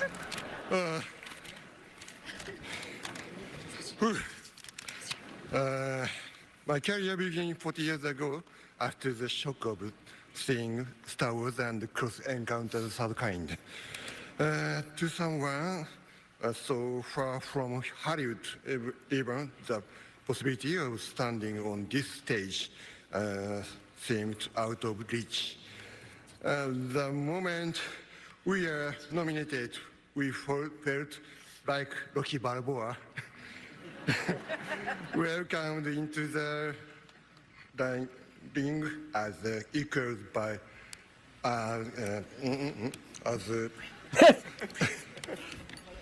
he lost his place by our biggest rivals, which was already Miyako. But here we stand. They made it. To all the black artists outside Hollywood was listening, and this award is proof that everyone has a chance. Finally, on behalf of the cast and crew of Godzilla -1, I want to tell our producer, Shuji Abe, who we lost too soon. Yeah, the producer died last year. Yep. Yeah, the producer died last year, so it's sad that he couldn't make it, but like it's incredible, isn't it? Like he was inspired by Star Wars and to go into filmmaking, and he made it. It's right, and this is another demonstration of just how powerful the Japanese influence in media is becoming. This also shows you how powerful Hollywood movies used to be, how influential they used to be, right? And how like influential George Lucas still is, even to this day. I mean, but yeah, I sent you I posted in the private chat the relevant Spider-Verse tweets because I was so proud of Chris Miller. He's taken it like a champ because you had 2 animators from one animator from Sony Pictures that worked on Spider-Verse, and you had Chris Miller saying, "Yeah, it sucks we lost, but we lost to the GOAT. Might as well lose to the GOAT." Known as Miyazaki. I mean. But yeah, it's in grace. Taking it in grace. And had Eric. And then, look at that. We did our best, but you can't be too upset when you lose to the GOAT. Look at that. I mean, then you got the Miles Morales voice actor. And he was all pissy. No, that's the second one. You have to go down to the one that I retweeted or quote tweeted. There he is. You see, he said robbed. Then he he corrected himself after getting roasted. About 20 minutes later, yeah. Yeah. Whoops. Swing and a miss. Swing and a miss. But everyone was going, you had so many people going in on him. He was getting ratio to hell. And everyone was saying, like, even there are Spider-Verse fans on Copium too. But a lot of them admitted they never seen How Do You Live. But even Spider-Verse fans were like, dude, nah, you're doing too much. You're doing too much. And then later, like after getting roasted, then he came back and still was a sore loser. Obviously, you could go to the quote tweet, back to the other tweet now. Okay, here we go. This one. Here we go. Yeah, respect to the winners. It's true, I'm definitely a sore loser, but we didn't lose. Spider-Verse has impacted a lot of lives. We may not have been acknowledged tonight, but life goes on and beyond. Yeah, get ready. Bro, you got acknowledged by getting nominated. Like, and everyone was going in on him for that. It's like, dude, you got acknowledged by getting nominated. What is wrong with you? Enough. You're right. Honestly, the whole Spider-Verse team are such good sports. Very professional. I'm excited to see what comes of this. I'm young and a fighter, so forgive my nature. Like, bro, come on. Just congrats. Just say congratulations to Miyazaki and just take it with grace. And a lot of people have lost respect for him. And people were talking about wanting him to be the live action Miles Morales. And now they're like, not anymore, because they disrespected the GOAT. Well, and the other part is that it demonstrates that this guy can't keep a lid on it. So you're not going to have, he's probably done playing Miles too, because who knows what's going to happen next time he gets snubbed somewhere, perceives a snub, you know? Well, maybe after Spider-Verse, he's probably going to be done. Either that or they're going to bring in the voice actor for, because I think the voice actor for Miles Morales in the Spider-Man video games is different, right? Probably. Because if it is, they sounds different. Yeah, if it is, they might just bring him on instead and replace him. Huh. Well, I mean, just goes to show you what we're going to look forward to in the future as more and more Japanese media leaks into the US and becomes popular, especially against the establishment media. Oh, but this was even funnier, though. Something I saw, and it was like a tale of two ratios. Chris Miller was getting like attacked for about the treatment of the animators. It's like, dude, do you not know what goes down in anime studios? It's awful. It's getting better, mind you, but it's still iffy. Mm-hmm. That's what my sources told me. It's getting better, but it's not like how it was like 10 years ago. 10 years ago, like 10, 20 years ago, it was bad. But it's not as bad as it used to be. The studios are getting a lot better.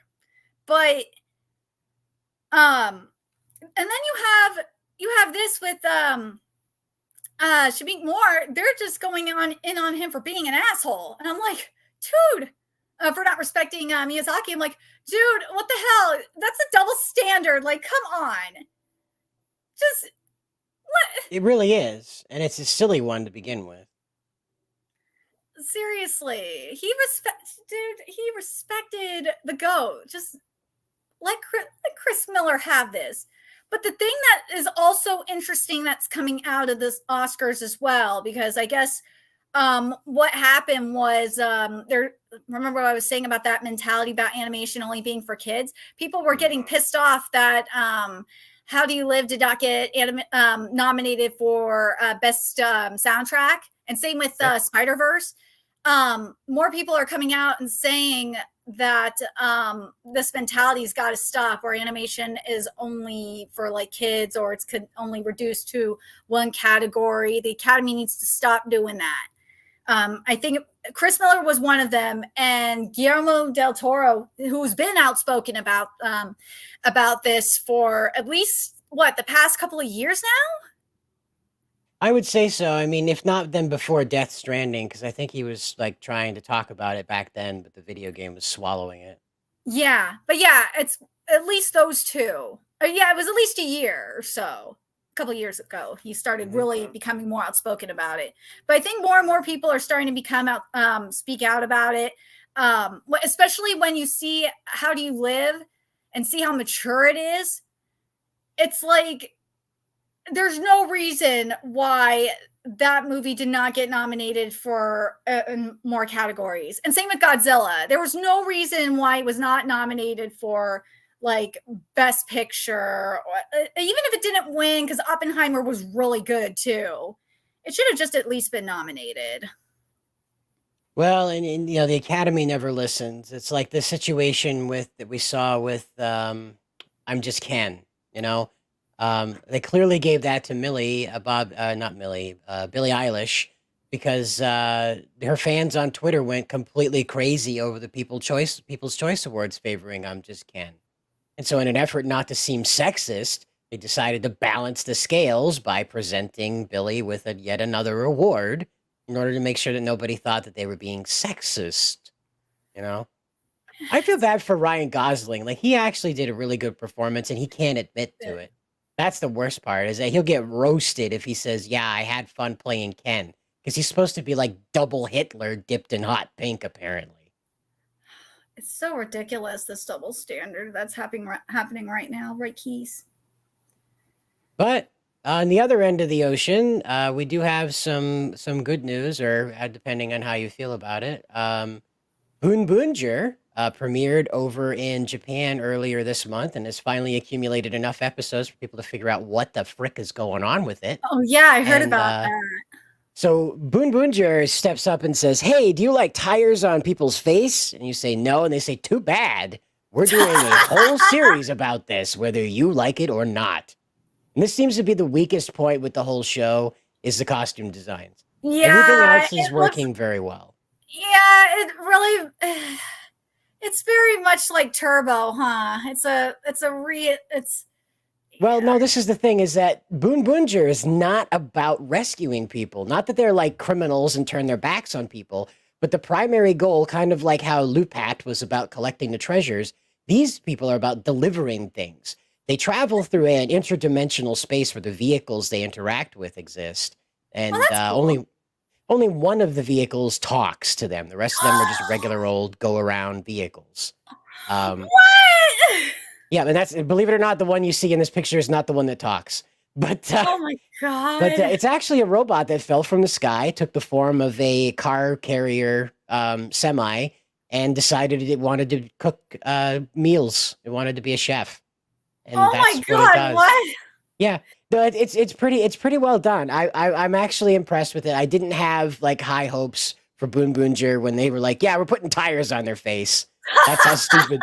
The other thing is the tires on their back like go down to be like a little go-kart thing. Hold on, let me see if I could dig it up here. I made a meme out of it because it was so silly. But the big problem I have with it is the costume designs. They're really not.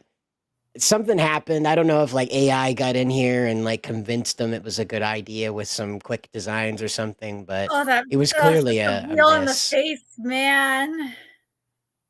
Yeah, it is. And they don't try to like hide that. Yeah, here's the meme. Yeah. Wait, you bitch. But that's what happens, is like it, and then the giant robot they ride in like hooks into that. And I'm just like, so it's a go-kart inside of a giant car? What? So I struggle with this part right here, but it's got a lot of heart.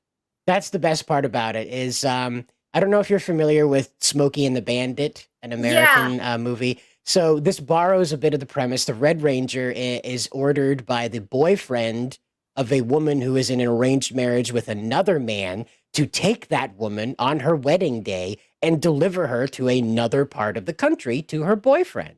Midway through that, she says, no, I'm going to make up my own decisions. I'm not getting married and I'm not going with this. And she says she's going to deliver herself to destiny. Oh and my God. It's actually got a really good heart to it. And King Osier really, really was a fun fantasy story, but it's way more Final Fantasy than Super Sentai. Super Sentai has like a central focus on like, hey, we're gonna help the world. Whereas King Osier was like, we need to break the world so that it can be reborn with freedom. It was very Kamen Rider. Yeah. Well, you know, actually, I feel like I've seen that concept before. I've seen that in something similar to that in Dr. Stone. Right, and this is another thing that's kind of making its way through Japan is the focus on freedom, self-expression. Yeah, there's been a lot of that for a while now. The thing that comes to mind in particular, especially with a lot of the psychos on Twitter, is the arc from Fire Force in particular with the war on sex appeal. Yes. That arc, I swear, Okubo was just spot on with it. Oh my god. So in the arc, it's Tamaki. This is when Tamaki is fighting the fake assault, the assault clone. And you're dealing with a bunch of Karens that don't like that Tamaki is, lewd. She has her lewdness. Mm-hmm. And when the real assault shows up, he says that like lewd is life. Lewd is happiness. The world can't exist without lewdness. Which is true. Oh yeah, my you God, get down to the basic fundamentals of it. Yeah. But yeah, it's so, oh god, that arc is so amazing. And then I remember like right before it, and the timing of it was everything too. There is an arc that's like a war on reboots. Like rebooting movie, or in this case, it was rebooting a person, like replacing them with a clone. And have like a new and improved version of them. And I just couldn't help but think at the time, because this is when I think all the live action remakes were coming out around that time. Yes. And I'm like thinking, oh my God, the timing of this. Damn, Okubo. Yeah, and now also in Japan, if you're not aware, there is our very first female secondary writer. Official secondary writer, not like just implied. She is officially the secondary writer. Now, this matters because last year, year before last, Revice had a female third stage writer, meaning she didn't get necessarily full armor upgrades, but she was a focal point to the plot. Now, Japan's taking a big risk here because Kamen Rider is geared toward young boys, obviously. It's about, some fella armoring up and beating the tar out of a monster. It's not exactly on the top list of shoujo appreciators. But they made a concerted effort by creating a female character that had the determination to use violence to solve her problems. Not in a comedic meme way. Like, she actually explains the logic that she's using by getting involved physically in this way. And I appreciate that it's not like, it's time for a woman to shine. That's not at all their approach here. She's actually stepping up and earning her space next to Gotchard, who is the latest Kamen Rider.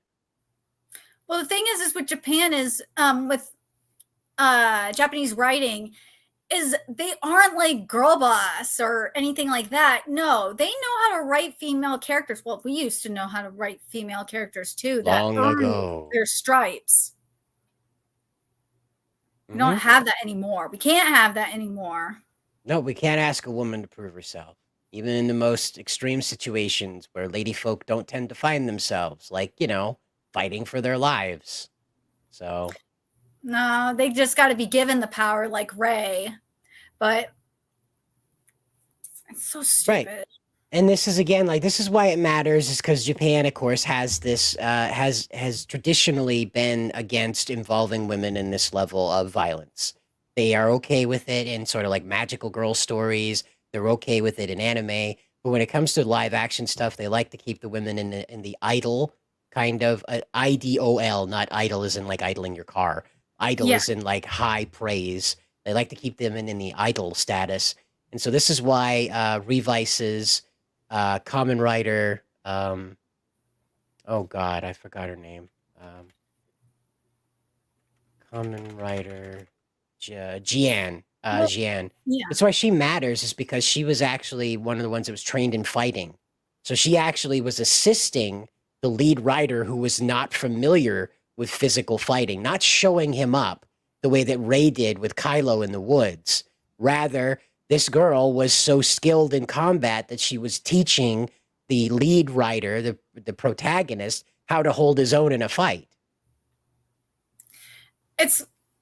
You brought up idols. It's really why I love what Oshinoko is doing right now, because it's showing like the darker side of the idol industry. Because idols, when you look at idols, they're pure, they're adorable.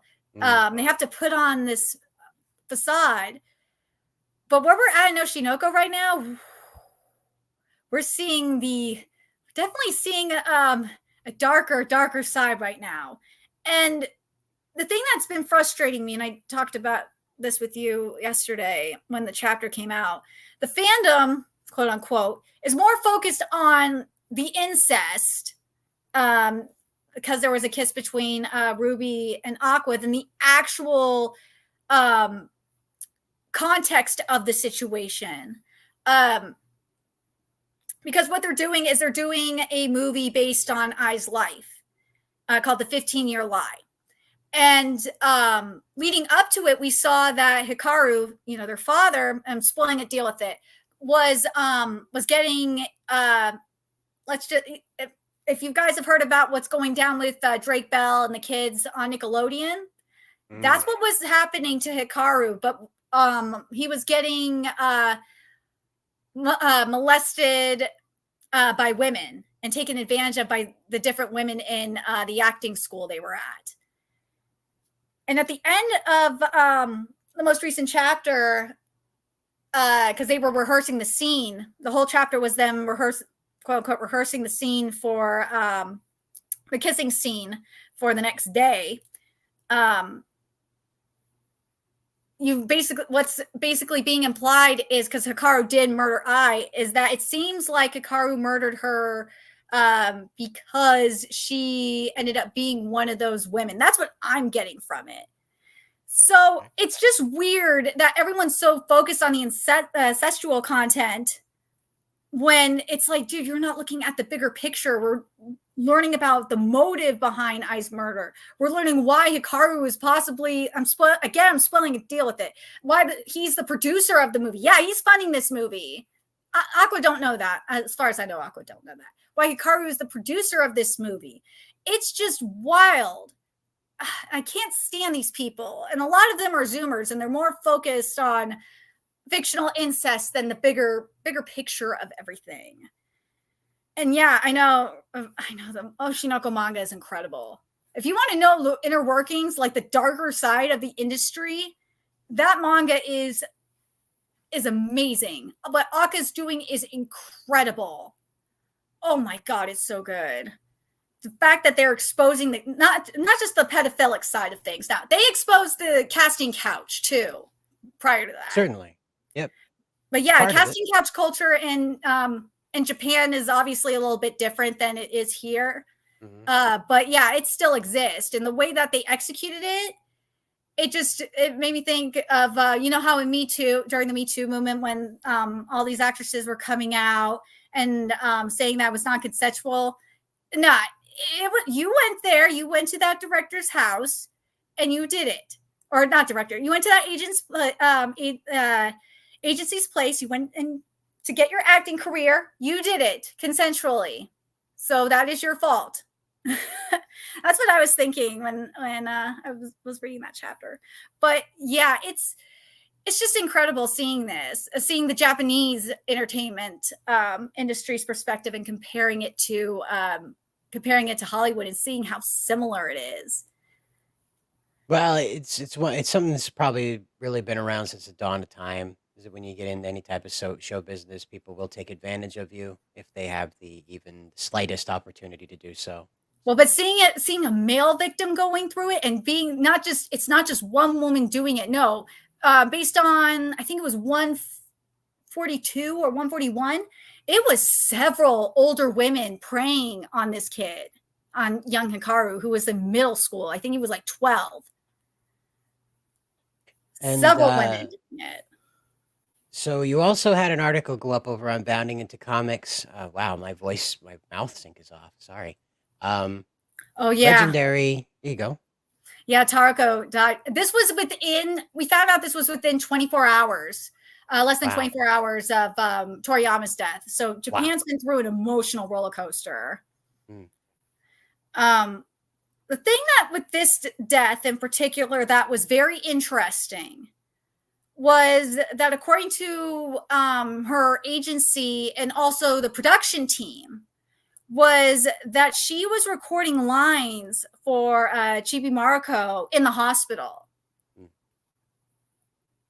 I've never heard that before. I've never heard of a voice actress or a voice actor doing that. With mangaka, I've seen stop it, Kitty. I've seen interviews where, like, I think it was Ayama, the Detective Conan mangaka, said this. I've heard interviews where, like, the mangaka, even if they're sick, they would just pick up their sketch pad and just draw because that's what they love to do.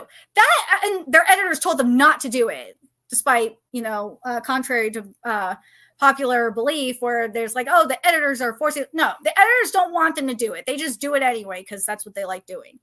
This, though, I think is very unusual. This is something I've never seen before. And apparently she was hospitalized in January. And you have to wonder if she had a terminal illness or something, because that is the only reason why this would, at least in my opinion, be acceptable. I don't know what you think in regards to that, but the other thing, of course, I got to point out is that she, besides her amazing career, she's been in the industry for a long time. She had 2 recent roles, and besides, Chibi, besides Maruko, which she's been playing since 1990. She was in Trigun Stampede, and she's actually in the, oh my God. I need to have the article in front of me because I forgot the movie's name. It's driving me nuts. She's in a movie that's coming out at the end of this month. And I just hate my life that I forgot it. Oh, there it is. Dead Demons, Day-to-Day Destruction. She's in that. That's her final role, is in that movie. It's just really heartbreaking that that she died. We don't know the cause of death, unfortunately. But with the way these things work today is that Japan is very corporate driven, as it's been for the past 30 years or more. And really, the voice acting thing doesn't surprise me. What Japan gets criticized for a lot is far too much corporate focus. And so it doesn't surprise me that this person would be spending their final days working rather than being in a hospital. It beats just being alone with your final days. Gives you something to do. And that's a very Japanese mentality, to work until, well, you can't anymore. Well, do you think that it was think it was a terminal illness? Do you think it was just like a regular, that was something that could have been cured? That's what I just keep thinking. And throughout all this, is this a terminal illness? But the other thing is, that's the other thing that's weird too, is that she did collabs with Goku. Maruko-chan did collabs with Dragon Ball. That's the other thing that's weird about this. Mm-hmm. It's so scary. The other thing that we're not really allowed to talk about on YouTube is the status of this person's inoculations. And so they may have had an adverse reaction, and so they can't talk about that in public, as it's still not something that people are allowed to be out and out about. So that's why it could be an undisclosed reason, is because there could be an adverse reaction to a recent inoculation. So, well, we don't have the full autopsy or whatnot. Maybe the family's just grieving, but there's also there was a rumor, or I didn't write it in the article because I just couldn't find it, and I didn't want to just straight up copy it from the other news sites, just because. until I had like an official, mainly wanted to focus on the official statements, is that I guess in an interview she did last year, she was talking about how her parents were dead, her parents died. And she was talking about the concepts of like life and death and how she wanted to die and stuff like that. And I was like, what? Weird. That's weird. I don't know if that would have anything to do with this though. I don't know. Well, you know, people apparently knew that Toriyama had a brain growth, some type of growth in the cranium. So, but that's different though.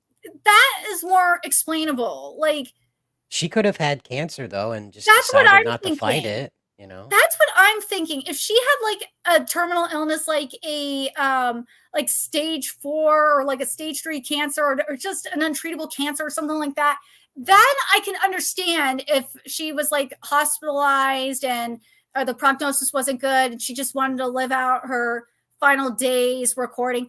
Then I can understand, and I can like get behind her, you know, doing what she loved doing before she died.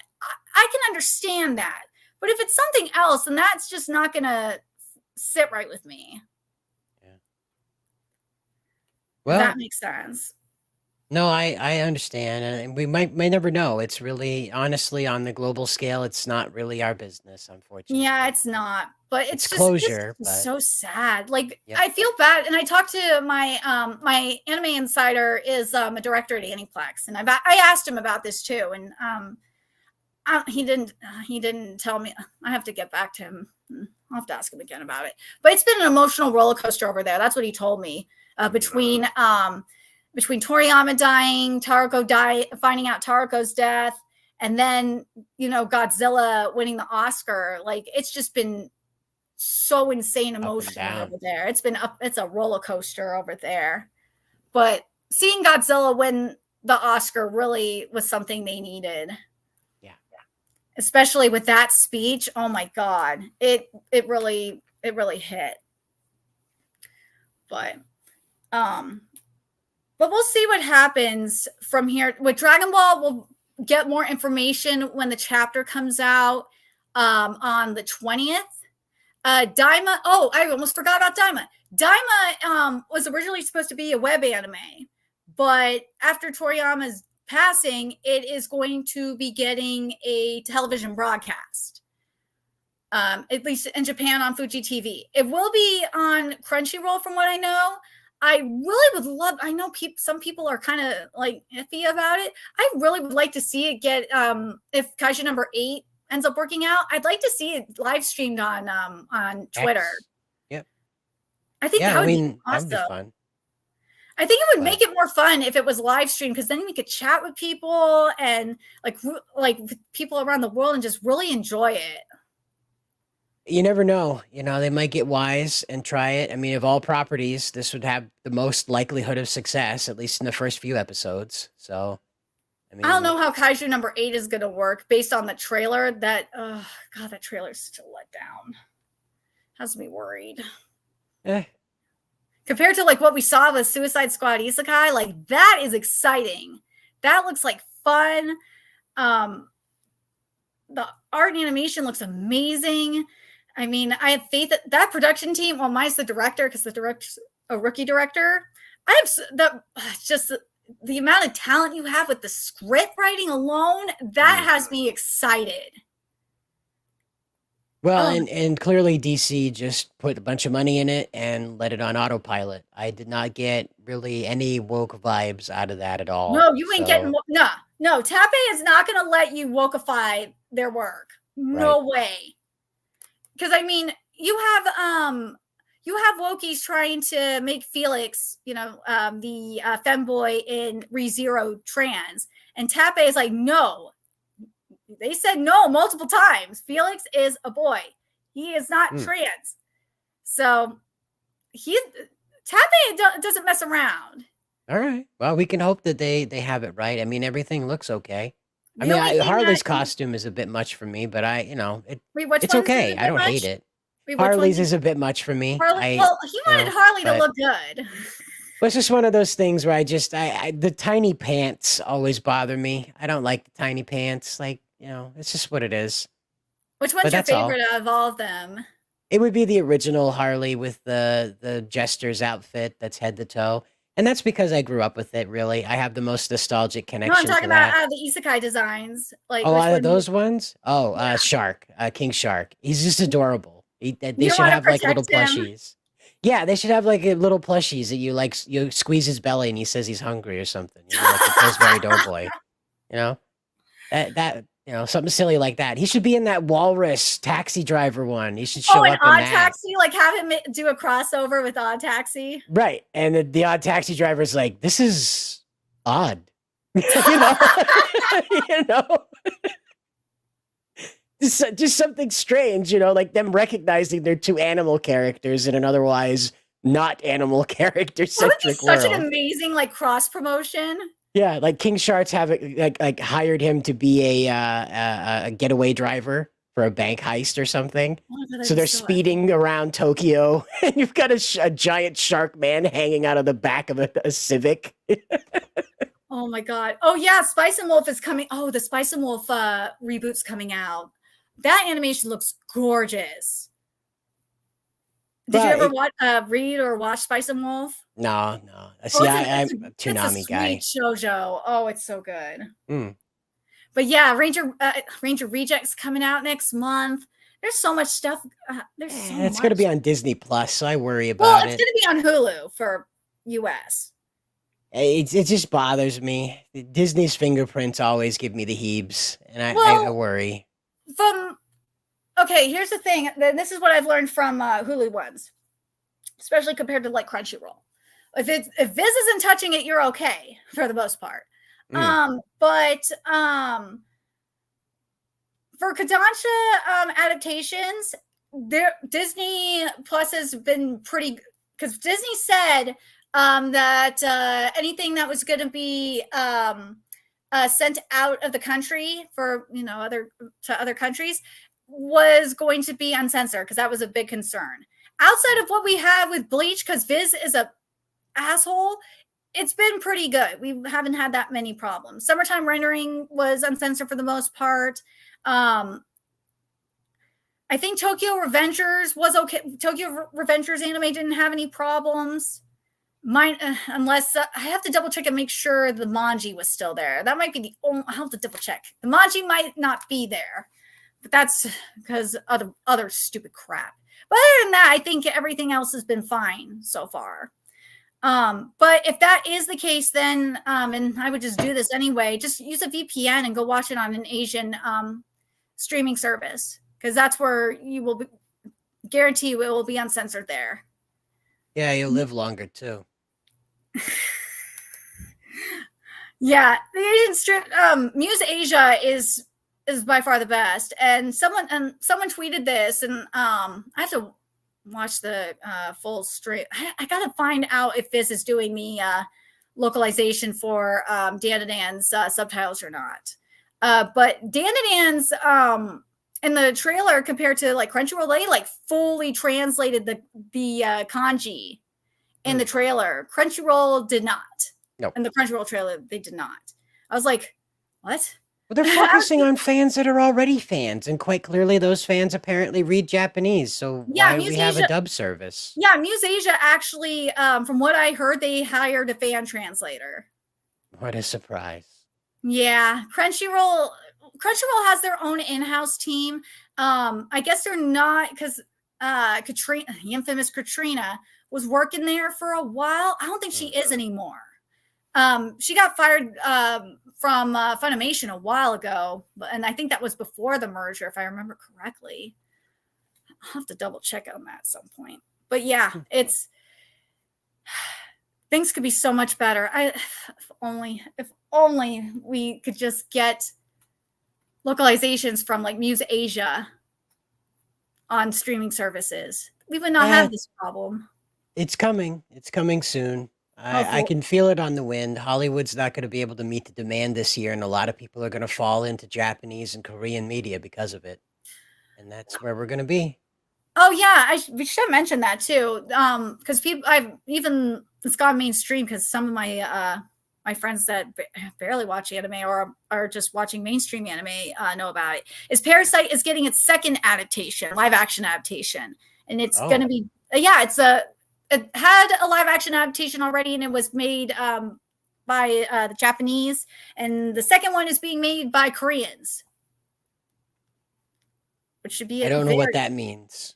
Yeah, so you're getting a Korean live action adaptation of Parasite versus a Japanese. The first one was a Japanese live action adaptation. Oh, okay. So that means it should be scarier? I don't know what they're gonna do with it. It's gonna be interesting to see how Korea does it, how South Korea does it.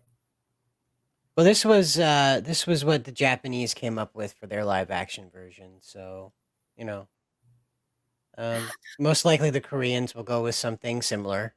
So Parasite's not something you can really play around with too much. Things look like they look for a reason in the story. So you can't really play around with too much of the aesthetic. So no. Yeah, you're not gonna get Seraph of the dude.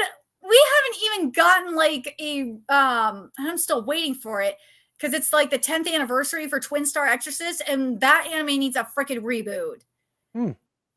Yeah, same with D Gray Man. It's the 20th anniversary for D Gray Man. No reboot. Nothing. Instead, One Piece is getting a reboot, which I don't understand. Well, you know, Netflix is behind that, I think. They're also participating with it on their platform, so. It'll be terrible. Oh God, I really don't trust Netflix when it comes to anime adaptation. Well, you shouldn't. I will, to be fair, Fridays of the Apocalypse, from what I've been seeing, actually looks decent. It's not as bad as I thought it was going to be. It could have been a whole lot worse. I'm glad they switched studios. Oh my God, that was a huge help. But but Merlin was looking janky. I was not happy with how Merlin looked. She did not look good. But it's still not Nakaba's art. Nakaba just will never get a good anime adaptation. It really sucks because Nakaba's art is beautiful. Same with Mashima. Mashima's just never going to get a good anime adaptation either. Because 100 Years Quest is... We didn't even get a trailer for 100 Years Quest either. We just got key visuals. That's all we got. We got teased. It was bullshit. Just never win, man. Never win. I don't trust. I don't trust that. Don't trust what we're getting from JC Staff, man. JC Staff is just ruining manga. I can't with them. They're doing One Punch Man. They're adapting Honey Lemon Soda, and they're adapting Fairy Tail 100 Years Quest as well as Eden Zero. JC Staff is about to botch a ton of manga in terms of art and animation anyway. Okay. I don't know if you know this, because people talk about like how Mappa is overworking their animators. Nah, JC Staff like adapts. I don't know how many series they adapt a year now. They just keep adding more and more. It's just insane. They're overworking their animators. I'm surprised they get all these anime out. I don't know how many series they outsource to China or what, but God, it's insane. Well, at this point, the animators are working for a pittance. They have to live in dormitories in order to survive. So it's pretty ugly for any type of animator anywhere in the world at the moment. Yeah, even our CGI guys here in the U.S. have it rough. Well, I'd say JC Staff is probably one of the only ones that's not like Aniplex. I know is as I said, Aniplex is trying to treat all of even their subsidiaries a lot better by like bringing them into the Aniplex umbrella in terms of like benefits and stuff like that. I think it's the same. What was the other one that's doing it? I don't think it was Madhouse. There was another one. Oh, God damn it. I can't remember off the top of my head. But yeah, I know Aniplex is doing it, and there's another big studio or a couple of other big studios that are doing it. But yeah, that's something that the anime industry is trying to change. Oh, Katakawa is doing it. That's the other, that's the publisher. I know that's doing it is Katakawa. But they're trying their best. I know people have asked about unions. Unions will not work. they tried and have failed. And Toei has a union, and it's not doing well either. We must understand in Japan, the corporate model is supreme. The corporations are basically their own micro governments. So, you know, a union just slows down the rate that they crush you. That's all. You're still gonna get crushed. It just slows it down. That's it. And they'll just outsource it to South Korea or China. They're doing it anyway. Probably India these days. Everything's going to India. Yeah, that too. That's another But here option. we are. But yeah, here we are. But it just really frustrates me that you have all this potential, and I talked to my Aniplex director friend about it. You have all this potential here in the West, and these movies and AMC theaters does follow me, and I'm just like, you have all this potential here, and you don't like. Do you guys not want money? Do you not want money? Do you just want to go under because you don't like Japan or something? It's just so weird. Like, How Do You Live is coming back to theaters, and it is getting a week-long release at least, so that is something. Because it won an Oscar, so at least How Do You Live is getting something. But man, like the Japanese, I don't know what needs to happen if the Japanese studios need to, like, especially since production costs have gone up since COVID, or during COVID, that's when production costs went up. So like these studios need to make their bottom line, and they probably need to I think the Japanese studios might have to step up and do something about it if they want to make their money back, especially in an untapped market. That's the only thing I can think of, unless us fans try and do something, because Crunchyroll is not going to do anything. That's just it. You give it time. This year especially is going to hit the superhero fan community very hard. And that's usually what leads a lot of people into Japanese media, is that they do a lot of special effects work, and a lot of their stories that make it over here are pretty flashy. So a lot of these guys that are in love with the MCU and the Loki stories and all the things that are coming out of Star Wars, they're not going to get anything this year, or barely anything. So they're most likely going to be forced into some type of Japanese media, music, video games, anime. What's that? There's a lot of stuff coming out this year too. For Japanese, yes. Yeah, for anime. There's a ton of stuff coming out this year.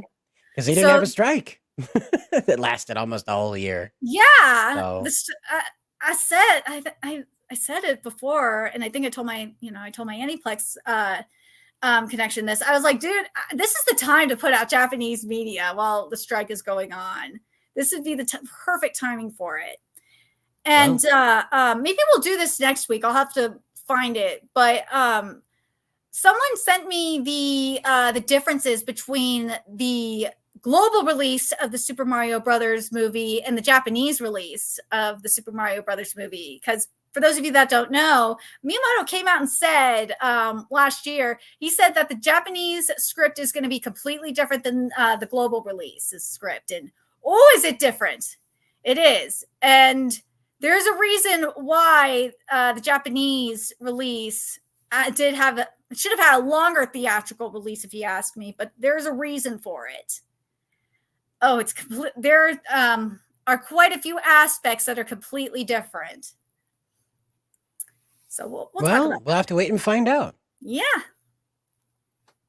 All right. Well, we've reached the end of this Tokyo Happy Hour. Thank you all for tuning in, and we wish you the best of luck dealing with Sweet Baby Ink's continued fallout out on X, trying to get swallowed up into that yourself. But God, Nerdigans, where can they find you after this is over with?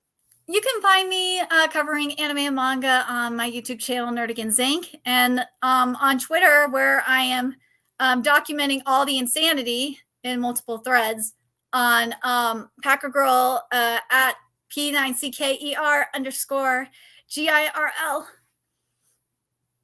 All right, and make sure to check out Bounding Into Comics here in the YouTube channel, as well as the website. We're covering everything every day. And up here, we've got some videos today talking about what's going on with Sweet Baby Inc. again. So brace yourself for more bad news. And we'll catch you in the next one. Have fun out there. And if you're a smoker, Consider what happened with Akira Toriyama as a bit of a warning. Let's put it that way.